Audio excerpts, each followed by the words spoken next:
Hi, you're watching the pro-con statements for Measure B, which is a local ballot measure on the November 3rd, 2020 ballot. And we're going to be hearing from Gloria Partida. She is the mayor of Davis, and she is representing the Yes on Measure B campaign. Gloria, thank you so much for joining us. Thank you for having me. So what is your hope for what Measure B would bring to Davis? So my hope for what Measure B will bring to Davis is that we will be able to really harness the power that UC Davis has on campus as far as the knowledge and the innovation that is happening there. I think it is a great resource that we are not utilizing as well as we could. Obviously, the financial advantages are pretty clear. The city will gain $5 million, and the school district will gain $1.3 million. Aside from that, the entire region will benefit from not only the financial advantages, but they will,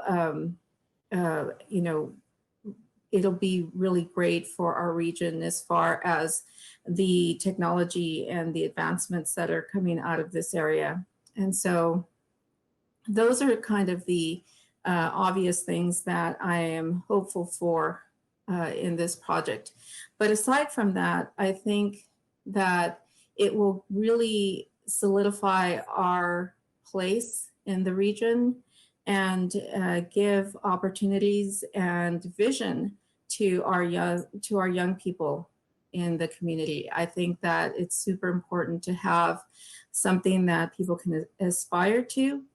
And the internship opportunities, for example, just for not only our college students, but for our youth who are in the high school, the local schools in the area, I think is going to be, it's going to be really impactful to them to have this place that they could go to and see firsthand research and development that is happening. And I think that that is very, very exciting. Thank you. Why is now the right time for Measure B to pass? So I think that, we have been talking about having an innovation center in Davis now for at least a decade.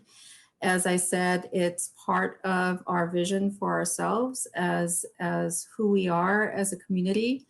And so there are a lot of different ways I think that a lot of people argue that we could make that vision happen, but realistically, the space that is needed for research and development is much larger than what we currently have available. And with retail going away and our financial situation being impacted not only by that already, but after the COVID situation, we are going to have to really find a way to backfill a lot of the revenue that has been lost. And as I said, that was already happening. And I think that this situation just accelerated that process. And so, we don't have the time now. We don't have the time now to figure out how we are going to go forward in ways that will keep our quality of life on the path that it is right now, and that we have gotten used to enjoying.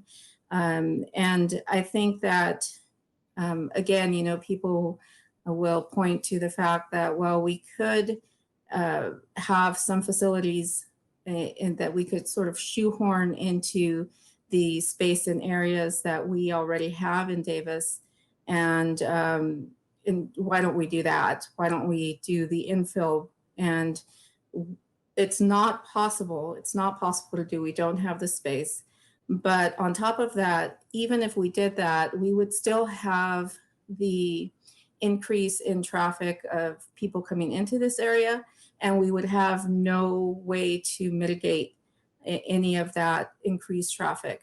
And this project gives us what we need and also gives us a way to mitigate the impacts of that growth. And so I think that this is this is the time. We need this, and it's a smart way to do it. Okay. Thank you. You've been listening to the Yes on Measure B statement, again, local ballot measure on the November 3rd ballot.